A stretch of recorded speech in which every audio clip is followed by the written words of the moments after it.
ಹರಿ ಓಂ ನಮಸ್ಕಾರ ವೀಕ್ಷಕರೇ, ಜ್ಯೋತಿ ಬಳೆಗಾರ ಚಾನಲ್ಗೆ ನಿಮಗೆಲ್ಲ ಸ್ವಾಗತ. ಈ ದಿನ ನೋಡ್ರಿ, ಇನ್ನೇನು ಅಧಿಕ ಮಾಸ ಹತ್ತಿರ ಬರ್ತಾ ಇದೆ. ಈ ಒಂದು ಅಧಿಕ ಮಾಸದಲ್ಲಿ ನಾವು ಯಾವ ದಾನವನ್ನು ಮಾಡೋದು ಶ್ರೇಷ್ಠ ಅನ್ನೋದನ್ನು ಈ ವಿಡಿಯೋದಲ್ಲಿ ನೋಡೋಣ. ಕೆಲವೊಂದು ವಸ್ತುಗಳ ಬಗ್ಗೆ ಈ ವಿಡಿಯೋದಲ್ಲಿ ಹೇಳ್ತೀನಿ, ಮತ್ತು ಮುಂದಿನ ವಿಡಿಯೋದಲ್ಲಿ ಇನ್ನೊಂದಿಷ್ಟು ದಾನಗಳ ಮಾಹಿತಿಯನ್ನು ಹೇಳ್ತೀನಿ. ನೋಡ್ರಿ, ಅಧಿಕ ಮಾಸದಲ್ಲಿ ನೋಡ್ರಿ ದಾನ ಮಾಡೋದಕ್ಕಂತನೇ ವಿಶೇಷವಾದ ಒಂದು ಮಹತ್ವ ಐತಿ. ಮತ್ತು ದೇವರ ಆರಾಧನೆ ಅಷ್ಟೇ ಅದಕ್ಕೂ ಕೂಡ ದಾನಕ್ಕೂ ಕೂಡ ಮಹತ್ವ ಐತಿ. ಅಧಿಕ ಮಾಸದಲ್ಲಿ ನೋಡ್ರಿ ನಾವು ಯಾವೆಲ್ಲ ವಸ್ತುಗಳನ್ನು ದಾನ ಮಾಡಬೇಕು ಮತ್ತು ಯಾವ ವಸ್ತುಗಳನ್ನು ದಾನ ಮಾಡಿದರೆ ಏನು ಪ್ರಯೋಜನ ಅನ್ನೋದನ್ನು ಈ ವಿಡಿಯೋದಲ್ಲಿ ನೋಡ್ತಾ ಹೋಗೋಣ. ನೋಡ್ರಿ, ದಾನ ಮಾಡೋದು ನೋಡ್ರಿ ಉತ್ತಮ. ಇದು ನಮ್ಮ ಹಿಂದಿನಿಂದ ಬಂದಿರುವಂತಹ ಒಂದು ಸಂಪ್ರದಾಯ ಅಂತಲೇ ಹೇಳ್ಬೋದು.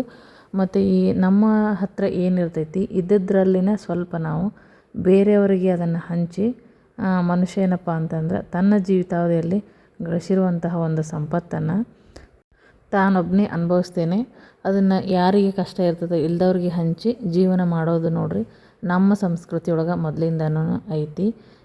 ಹಾಗಾಗಿ ನೋಡ್ರಿ ಈ ಅಧಿಕ ಮಾಸದಲ್ಲಿ ಏನಪ್ಪ ಅಂದ್ರೆ ವಿಶೇಷವಾದ ದಾನ ಧರ್ಮದ ಮಹತ್ವ ಕೂಡ ಐತಿ ಅಂತಲೇ ಹೇಳ್ಬೋದು. ನೋಡ್ರಿ, ಈಗ ಏನಪ್ಪ ಅಂದ್ರೆ ಈ ವರ್ಷ ಅಧಿಕ ಮಾಸ ನಡೀತಾ ಇದೆ. ಈ ಮಾಸದಲ್ಲಿ ಏನಂತಂದ್ರೆ ದಾನವನ್ನು ಯಾವ್ದು ಮಾಡಬೇಕು ಏನೋ ಅನ್ನೋದನ್ನು ಹೇಳ್ತೀನಂತೆ.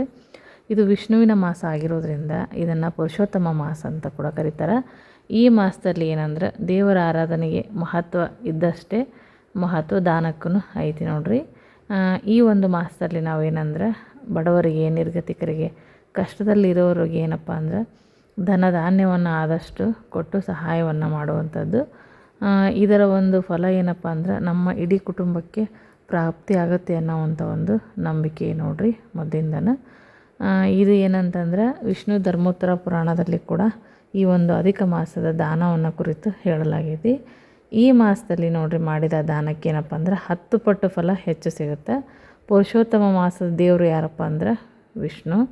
ಹಾಗಾಗಿ ಈ ಮಾಸದಲ್ಲಿ ಆತನ ಆಶೀರ್ವಾದವನ್ನು ಪಡೆಯಲು ನಾವು ನೈವೇದ್ಯ ರೂಪದಲ್ಲಿ ಏನಂತಂದ್ರೆ ಈ ಅತಿರಸ ಅಂತ ಕರೀತಾರೆ, ಮತ್ತು ಪೂಪ ಅಂತ ಕೂಡ ಕರೀತಾರೆ. ಅದನ್ನು ತಯಾರಿಸಿ ಅದರ ಒಂದು ಪ್ರಸಾದವನ್ನು ನಾವು ದಾನ ಮಾಡಿದರೆ ಶ್ರೇಷ್ಠ ಅಂತ ಹೇಳ್ಬೋದು. ನೋಡ್ರಿ, ಇನ್ನೊಂದು ಹೇಳೋದೇನಂತಂದ್ರೆ ಈ ಒಂದು ಮಾಸದಲ್ಲಿ ಪುರುಷೋತ್ತಮ ಮಾಸದಲ್ಲಿ ಮಲಮಾಸ ಅಂತ ಕೂಡ ಕರೀತಾರೆ, ಇದನ್ನು ಅಧಿಕ ಮಾಸ ಅಂತ ಕೂಡ ಕರೀತಾರೆ, ಪುರುಷೋತ್ತಮ ಮಾಸ ಅಂತ ಕೂಡ ಕರೀತಾರೆ. ನೋಡ್ರಿ, ಪ್ರತಿದಿನ ಏನಂದ್ರೆ 33 ವಸ್ತುಗಳನ್ನು ದಾನ ಮಾಡುವ ಮುಖಾಂತರ ವಿಷ್ಣುವಿನ 33 ನಾಮಗಳನ್ನು ನಾವು ಸ್ಮರಣೆ ಮಾಡಬೇಕು ಅಂತಂದು ಪುರಾಣಗಳು ಕೂಡ ಹೇಳ್ತವೆ.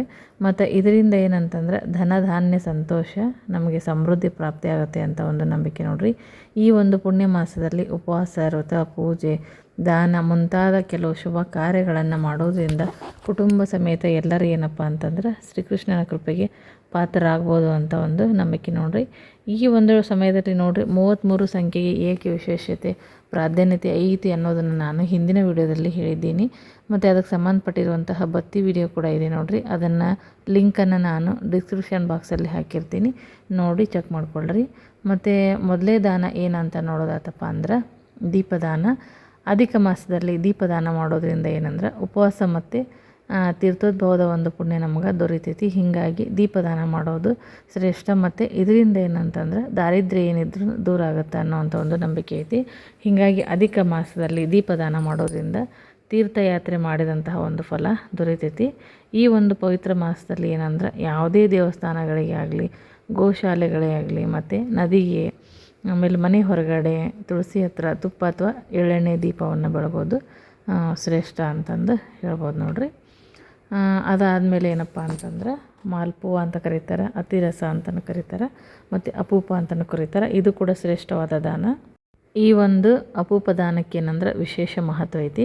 ಈ ಮಾಸದಲ್ಲಿ ಏನಂತಂದ್ರೆ ಈ ಒಂದು ಬೆಲ್ಲ ತುಪ್ಪದಿಂದ ಮಾಡಿದಂತಹ ಈ ಒಂದು ದಾನವನ್ನು ಕಂಚಿನ ಪಾತ್ರೆಯಲ್ಲಿ ಇಟ್ಟು ಅದನ್ನು ಅಗತ್ಯವಿರೋರಿಗೆ ದಾನ ಮಾಡಿದ್ರೆ ನೋಡ್ರಿ ನಮಗೆ ಪುಣ್ಯ ಪ್ರಾಪ್ತಿ ಆಗುತ್ತೆ ಅಂತ ಹೇಳ್ಬೋದು. ಹೀಗೆ ಮಾಡೋದ್ರಿಂದ ಏನಂತಂದ್ರೆ ನಮಗೆ ಭೂದಾನ ಮಾಡಿದಷ್ಟೇ ಪುಣ್ಯ ಸಿಗುತ್ತೆ. ನೋಡ್ರಿ, ಅಪೂಪ ಅಂತ ಹೇಳ್ತಾರೆ, ಮತ್ತು ಅತಿರಸ ಅಂತಲೂ ಕೂಡ ಕರೀತಾರೆ, ಮಾಲ್ಪುವ ದಾನ ಅಂತಲೂ ಕರೀತಾರೆ. ನೋಡ್ರಿ, ಎಲ್ಲನೂ ಒಂದೇ ಅರ್ಥ ಬರುತ್ತೆ. ಹೀಗಾಗಿ ಈ ದಾನವನ್ನು ನೀವು ಪ್ರತಿದಿನ ಮಾಡಲು ಸಾಧ್ಯ ಆಗದಿದ್ದರೆ ಕೃಷ್ಣ ಪಕ್ಷದ ಚತುರ್ದಶಿ ಅಥವಾ ನವಮಿ ಅಥವಾ ಅಷ್ಟಮಿ ಅಂದು ಏನಂತಂದ್ರೆ ಒಂದು ದಿವಸನಾದರೂ ಈ ಒಂದು ದಾನವನ್ನು ಕೊಡಬೇಕು. ಇದನ್ನು ಮಾಡಲು ಸಾಧ್ಯವಾಗದಿದ್ದರೆ ಅಥವಾ ಆ ದಿನ ನೀವೇನಂದ್ರೆ ಆಗಲಿಲ್ಲ ಅಂದರೆ ಬೇರೆ ಯಾವುದೇ ದಿನ ಆದ್ರೂ ಈ ಒಂದು ದಾನವನ್ನು ಕೊಡ್ಬೋದು. ಇದು ಅಧಿಕ ಮಾಸದಲ್ಲಿ ಮಾಡುವಂತಹ ಒಂದು ವಿಶೇಷ ದಾನ ಅಂತಲೇ ಹೇಳ್ಬೋದು ನೋಡಿರಿ. ಅಳಿಯನಿಗೆ ತಮ್ಮನಿಗೆ ಕೊಡ್ತಾರೆ ಹೆಚ್ಚಾಗಿ ಈ ದಾನವನ್ನು, ಇಲ್ಲಾಂದರೆ ಬ್ರಾಹ್ಮಣರಿಗೆ ಕೊಡ್ತಾರೆ. ಮತ್ತು ಇನ್ನೊಂದು ದಾನ ಏನಂದರೆ ಶ್ರೇಷ್ಠವಾದ ದಾನ ತಾಂಬೂಲ ದಾನ. ಪುರುಷೋತ್ತಮ ಮಾಸದಲ್ಲಿ ನೋಡಿರಿ ತಾಂಬೂಲ ಅಂದರೆ ವೀಳ್ಯದೆಲೆ ಅಡಿಕೆಯ ಮಹತ್ವದ ಬಗ್ಗೆ ಹೇಳಲಾಗೈತಿ. ಹೀಗಾಗಿ ತಾಂಬೂಲ ದಾನ ಮಾಡೋದು ಶ್ರೇಷ್ಠ. ಮತ್ತು ಏನಕ್ಕಂದರೆ ಅದೃಷ್ಟ ಹೆಚ್ಚುತ್ತೆ ಅಂತಂದು ಹೇಳ್ತಾರೆ. ಏಲಕ್ಕಿ, ಲವಂಗ, ಕರ್ಪೂರ ಮತ್ತು ವೀಳ್ಯದೆಲೆ ಈ ಥರ ದಾನಗಳನ್ನು ಮಾಡ್ಬೋದು. ಮತ್ತು ಕಡಲೆಕಾಯಿ, ಸುಣ್ಣ, ಅಡಿಕೆ ಇವೆಲ್ಲನೂ ಶ್ರೇಷ್ಠ ನೋಡಿರಿ. ಬ್ರಾಹ್ಮಣರಿಗೆ ಕೊಡ್ಬೋದು, ಇಲ್ಲ ಅಂದರೆ ನೀವು ಗುರುಗಳಂತ ಏನು ಯಾರನ್ನ ಇದು ಮಾಡ್ತೀರಾ ಅವ್ರಿಗೇನು ಕೊಡ್ಬೋದು. ದೇವರಿಗೆ ನೀಡಿದ್ರೂ ಅದೃಷ್ಟ ಮತ್ತು ಸಮೃದ್ಧಿ ಅಂತಂದು ಹೇಳ್ತಾರೆ.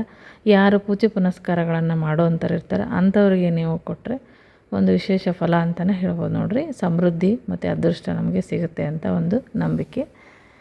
ಅಧಿಕ ಮಾಸದಲ್ಲಿ ನೋಡಿರಿ ಈ ರೀತಿಯಾಗಿ ನಾವು ಈ ಒಂದು ಕೆಲವು ವಸ್ತುಗಳಲ್ಲಿ ನಿಮ್ಗೆ ಯಾವ ಸಾಧ್ಯನೋ ಅದನ್ನು ದಾನ ಮಾಡಿದರೆ ಸಮೃದ್ಧಿ ಹೆಚ್ಚಾಗುತ್ತೆ.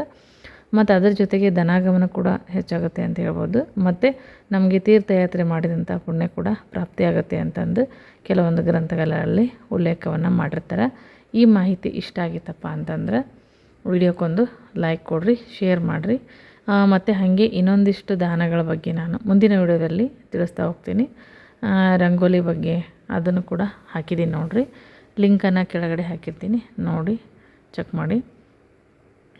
ಈ ಥರ ದಾನಗಳನ್ನು ಮಾಡಿದ್ರೆ ನೋಡಿರಿ ತೀರ್ಥಯಾತ್ರೆ ಫಲ ನಮಗೆ ಸಿಗುತ್ತೆ.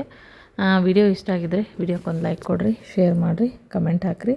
ಇನ್ನು ಯಾರು ನಮ್ಮ ಚಾನಲ್ಗೆ ಸಬ್ಸ್ಕ್ರೈಬ್ ಆಗಿಲ್ಲ ಸಬ್ಸ್ಕ್ರೈಬ್ ಆಗೋದನ್ನು ಮರಿಬೇಡ್ರಿ. ಮತ್ತೆ ಹೊಸ ಮಾಹಿತಿಯೊಂದಿಗೆ ನಾನು ಮುಂದಿನ ವಿಡಿಯೋದಲ್ಲೇ ಸಿಗ್ತೀನಿ. ವಿಡಿಯೋ ನೋಡಿದ್ದಕ್ಕಾಗಿ ಎಲ್ಲರಿಗೂ ಧನ್ಯವಾದಗಳು.